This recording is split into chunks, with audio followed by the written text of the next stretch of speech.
Hello, my name is Kelly Bluen. I am a certified Zentangle teacher, and I also love to doodle. So I am creating videos 5 days a week, and they are 20 minutes long, and some of them involve Zentangle patterns, some of them are Zentangle inspired, and other ones are simply doodles. So I've got this little book that I created, and I do have a video about how to make it. And I have the link for this cover below in the description. So if you would like to make this, you can. All right, so we have done a few days already. So much fun. Love the little snails. And yesterday was our window with our pots. And today's prompt, I am using the April Doodle Challenge from cutelittlepaper.com. And today's prompt is the number 4, which is for the month of April, the 4th month in the year. So I like the idea of a number 4. However, instead of doing the actual number, I found a Zentangle pattern that has the number 4 in it.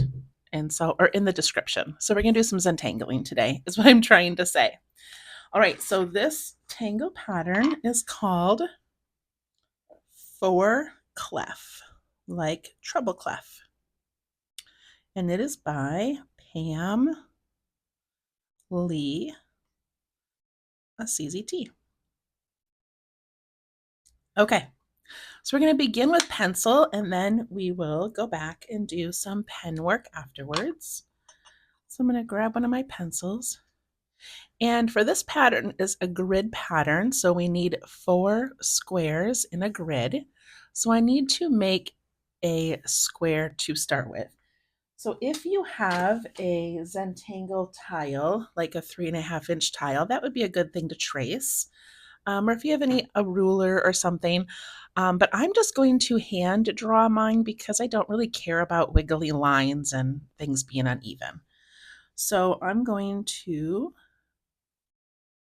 make a pretty large square.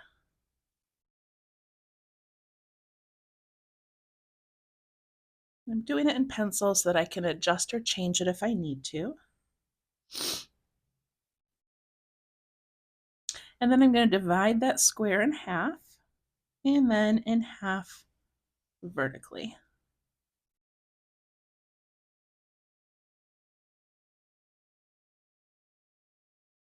Okay, so this is a tangle pattern, and it's something that is a little more complicated, but is so beautiful and has so many opportunities to change it around, play with it, and see what happens.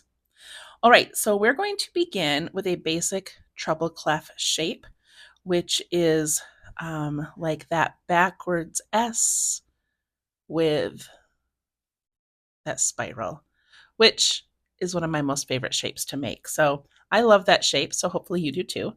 And we're going to do it at the top. So we're going to put in that first little curve right here. And it's about the width of my pinky fingernail. And then this next part, we're going to come over and I'm going to draw a little line at like the halfway point because that's about how far I want to take it. And so I want to imagine this whole area being filled up with that spiral. So I'm going to scoot down and do this, and my spiral needs to go around at least one full time and then have a little straight line down in the center. So again, this little fingernail shape, scoop down, go around to about that halfway point, half of this square here, and then a nice round circle coming in and then going up again and down.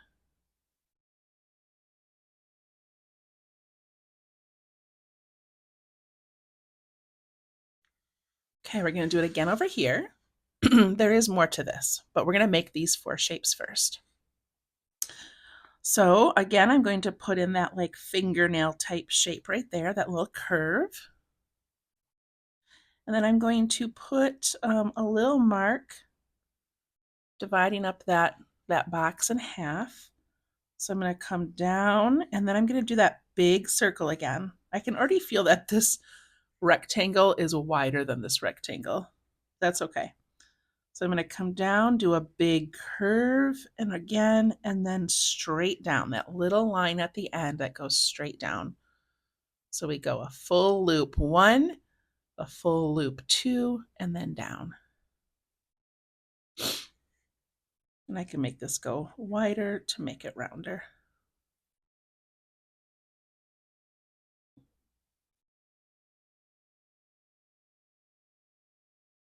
All right, let's do another one. I hope you can see this okay. Maybe I'll do my pencil a little bit heavier this time. All right, so we have that first little curve of the nail. And then I want to go about halfway. So I'm going to come down, around once, around twice, and down.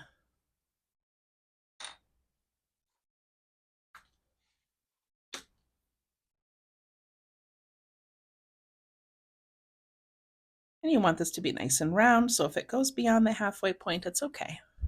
Just wanted to give you a guide. All right, one more. Mark that kind of halfway spot. Do that little fingernail. Swoop down and around, touching all those sides. Around once, around twice. Did I go too many? 1, 2. I think I went too many. This is kind of my top part here, right? So 1, 2, and then down.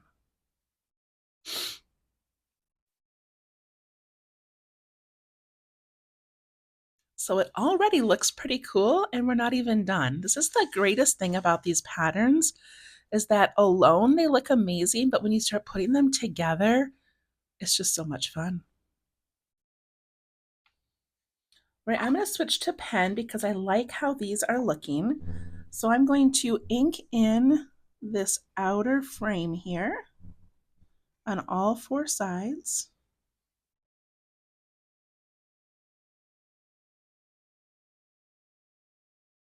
And then I'm going to ink in those 2 center lines.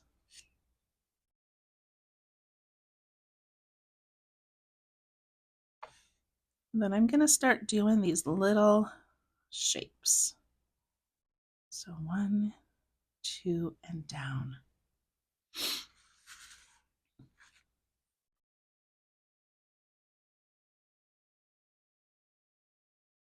One, 2, and down. And when you're tracing these, it doesn't have to be perfect. You don't have to stay on the pencil line. If you feel like going out further, you want your spirals to be wider, you don't have to concentrate so hard on staying right on that first line that you made.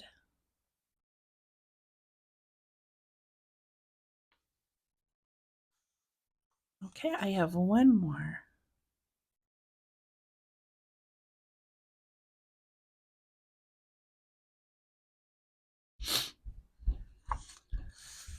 Look at how pretty that looks. I love it. It looks very ornate.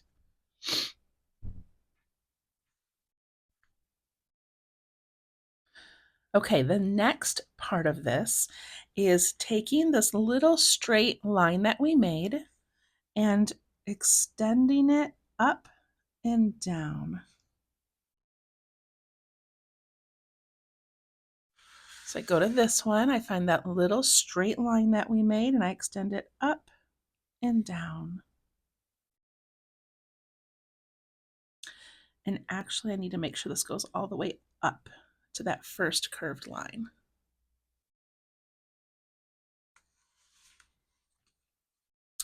So on this one, I go all the way down and all the way up.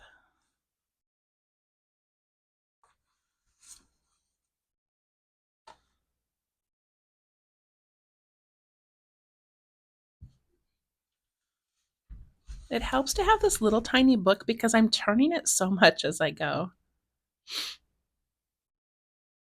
Okay, now we're going to do some filling in. So I'm going to take this little tiny half circle shape that's left in the center, and I'm going to ink it in.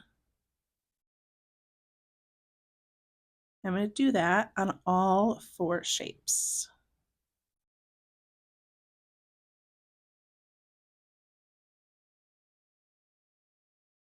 This is such a fun alternative to just making the number 4.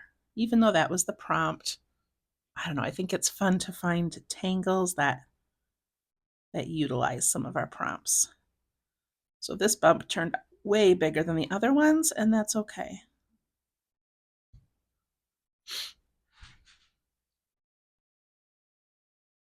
Okay, so once you have those 4 little bumps done, this one is so huge. I feel like I need to make this one larger just to sort of fit in.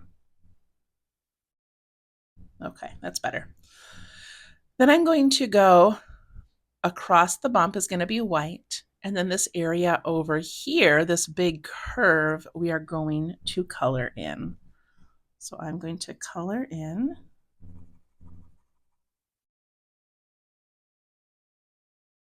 this area.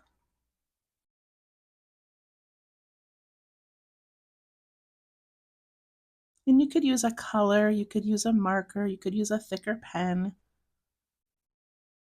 whatever you want.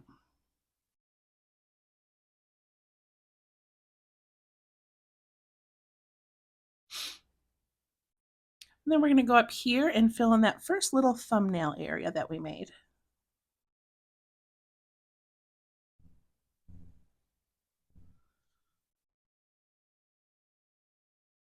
Look at how amazing that looks. All right, I'm going to turn. I'm going to do that little thumbnail area and that big curve over here. So I also hope that you use these little doodle books as like a practice page. And then if you like this, or maybe you don't love how it turned out, or you really love it and want to do it again, then, have another page and do it again, or do it on the page prior to it. But these are meant to be practices, not works of art. It's also meant to just be something enjoyable and calming without striving for perfection.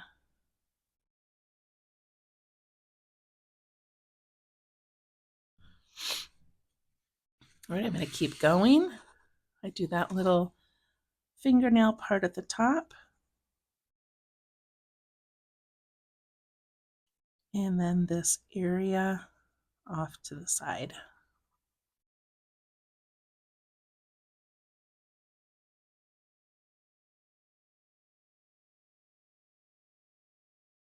So this would be considered a drama tangle because of the stark black and white areas. There's not a lot of texture, but instead there are more separate areas of dark and light. And I love it. All right, this little nail area up here.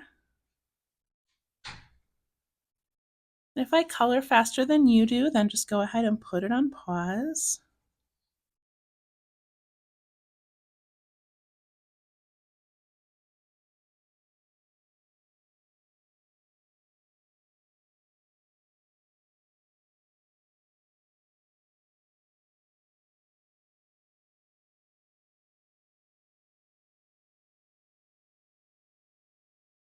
Remember to loosen your grip on your pen, especially in these parts where we are putting a lot more ink to paper. Loosen your grip, let your hand relax.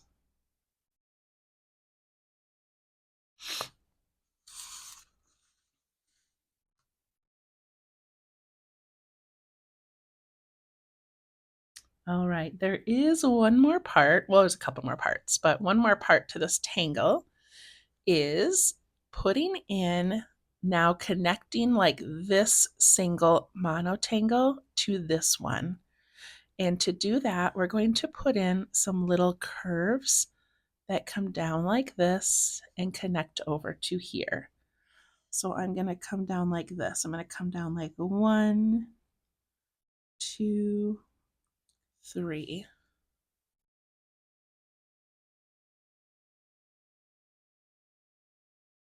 Then I'm going to turn it And this part I don't remember specifically. If you want to just make yours come down to the line, you can.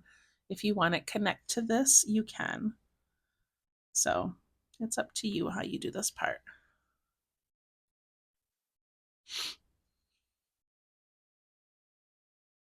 One, two, three.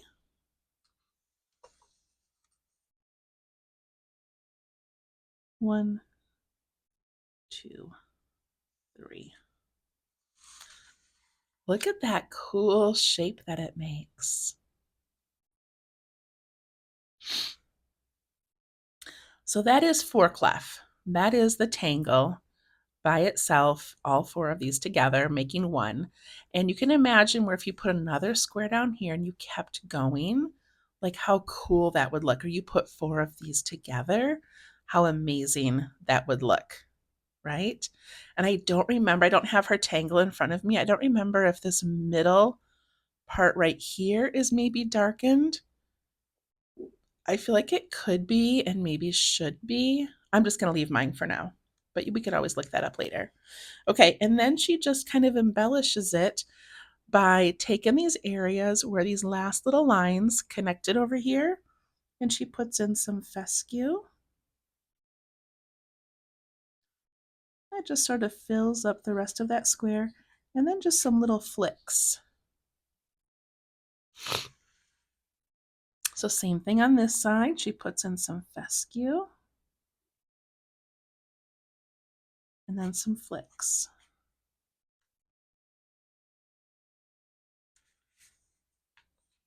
And just for fun, I'm going to take one of my fescue from this curve and I'm going to let it go right over the frame. Just because I love that idea that we can just play with these things going right off of our little grid area.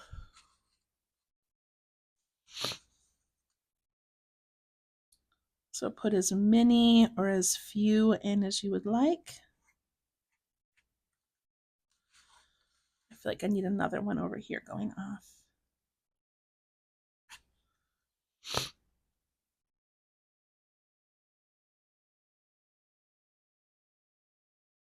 Okay, then I thought it would be fun to aura the frame just because I tend to enjoy doing that on these pieces. I just like having that little bit of extra. And I am not concerned about straight lines at this point or evenness. I'm just going around it. And then because of all of the dark parts, I thought it would be fun in these corners to curve and ink in that corner. Isn't that kind of cute? So curve up and then ink that in. Curve and add the ink.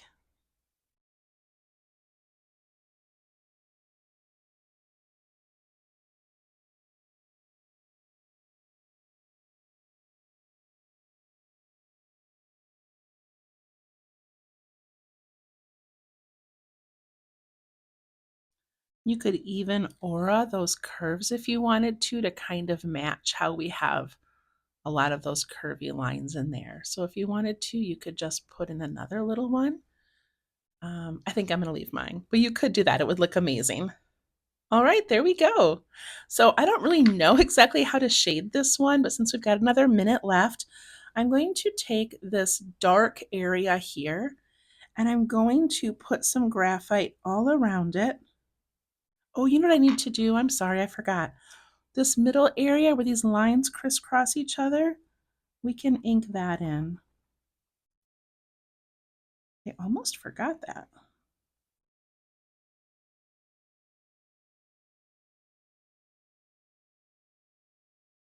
There. Okay, that looks amazing. So I'm going to take and I'm just going to put some graphite on the outside edge of that curved area there. And then I can take my blending tool and I can push that out a little ways while softening it. It just gives it that little bit of a shadow.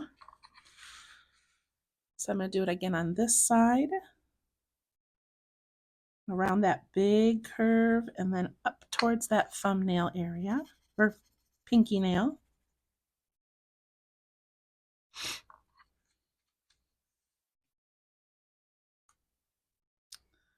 All right, I hope you enjoyed this one. It was definitely different than doing like a little chick, but if you're following along, then hopefully you like the variety of things that we are doing. So that was a pretty fun one. And I love taking a prompt and making it our own. So if you wanted to do the number 4 for your prompt, of course you can. But kind of fun finding a tangle pattern that had the number 4. There we go. I do think I want to add some shading too on the outside of these last curves that we made. Let's just see how that looks. Yeah, I like that. So I'm going to go ahead and do that on all 4 of them. So right there, there, and there. Then it looks less like an individual line and more like a shape that has a shadow, if that makes sense.